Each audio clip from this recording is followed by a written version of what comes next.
world currently has two kinds of people. The first kind are currently traveling the world, and the second kind are swiping through their Instagram stories. The first kind is absolutely valuable for the economy. In fact, they could be a major reason behind OYO's comeback. Yes, OYO has filed an addendum to its existing draft red herring prospectus, the document that companies have to submit to the SEBI before their IPOs, to reflect its current financials. But is it the right time for the company to enter the markets? Welcome back to Revolution Read On, a daily podcast where we break down one story from the world of business and finance.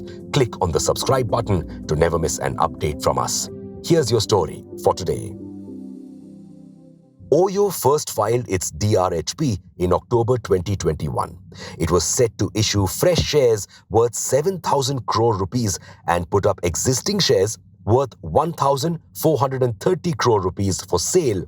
SoftBank, one of OYO's early investors, was all set to sell its stake.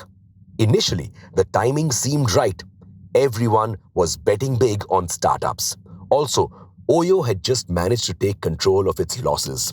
From a loss of 13,122.77 crore rupees in FY20, it reduced losses to 3,943.84 crore rupees in FY21.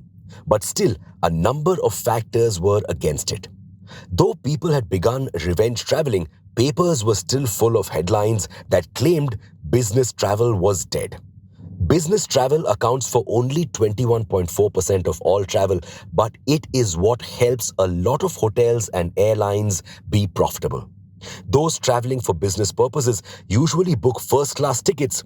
That's why it's called the business class, and five-star hotels unlike the rest of us.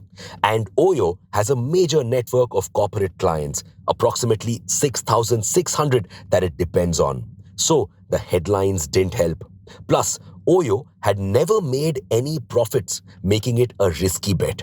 So, OYO wasn't sure if it would get the $12 billion valuation that it was looking for. On top of this, OYO was hit with a case by its rival Zostel and asked SEBI to stop its IPO. Reasons? Back in 2015, OYO was planning on acquiring Zostel. As part of its due diligence, the company apparently acquired Zostel's data, but the deal fell through. However, Zostel now wanted payments for the data that OYO had acquired and a 7% stake. And it wasn't just Zostel that was against OYO. It has 21 cases registered against it. It has spent around 1,166 crore rupees in the last 3 years to fight cases. All of these factors probably led OYO to pull the brakes on its IPO. So, why is OYO back? Like every movie character going through a rough time, OYO decided to take a break and reinvent. And now it is back with a full-blown makeover. It has halved its losses, increased revenue by 21%, and gross book value per hotel by 47%. And it became EBITDA positive for the first time ever. That means the company is operationally profitable. However, the news that the company's adjusted EBITDA was positive led to some hue and cry and debate on the internet. While some claim there's no such thing as adjusted EBITDA, the metric has been used by companies since forever to give people a better idea about operating cash flow. To get to its adjusted EBITDA, it subtracted other income, that's interest it gets on the money stored in its bank account, added finance costs, interest it pays to others, depreciation costs, and share-based payment expenses, basically expense made in any case where it is given others' stake in exchange of goods and services. Seems standard to us, but how did OYO manage to make such a huge turnaround?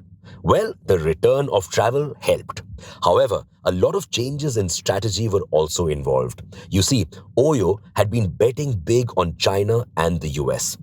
But a slowdown in China's economy and the US's preference for Airbnb meant it wasn't succeeding.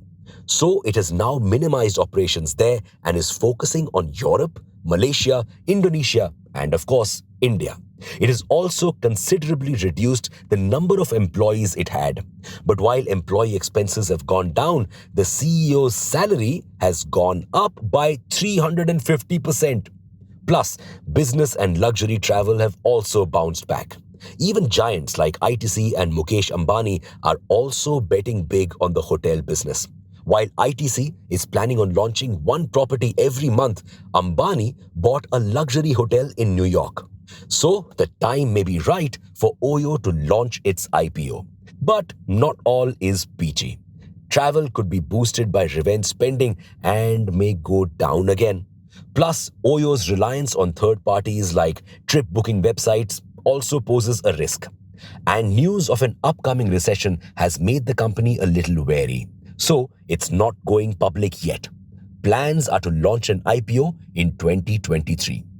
Will you be betting on the company when it launches its IPO? And with that, it's a wrap on today's story. Thank you for listening to this episode. We'll be back with more tomorrow.